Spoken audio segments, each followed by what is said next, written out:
കോട്ടയത്തിന്റെ തലയെടുപ്പായിരുന്ന ഗജവീരൻ Bharat Vinod ചെരിഞ്ഞോ?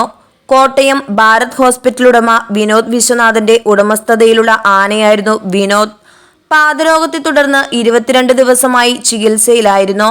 Veterinary സർജനും ആനവിദഗ്ധനുമായ doctor Sabu C ഐസക്കിന്റെ ചികിത്സയിലിരിക്കെ കാലിനുണ്ടായ infection മൂലം ബുധനാഴ്ച പുലർച്ചെ 1:30 ആന ചെരിഞ്ഞത്.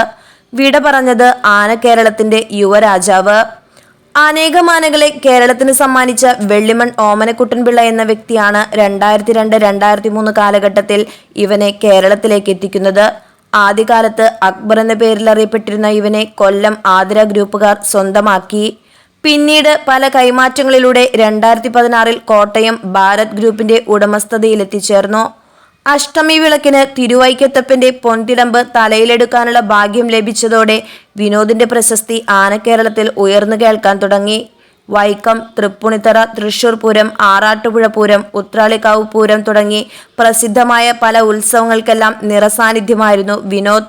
പ്രശസ്തിയുടെ കൊടുമുടിയിൽ എത്തി നിൽക്കുന്ന ഈ സമയത്ത് തന്നെയുള്ള വിനോദിന്റെ വേർപാട് ആനക്കേരളത്തിന് ഒരു തീരാനഷ്ടം തന്നെയാണ്. അകാലത്തിൽ നമ്മെ വിട്ടുപിരിഞ്ഞ വിനോദിന്റെ ഓർമ്മകൾക്ക് മുന്നിൽ ആദരാഞ്ജലികൾ അർപ്പിക്കുന്നു.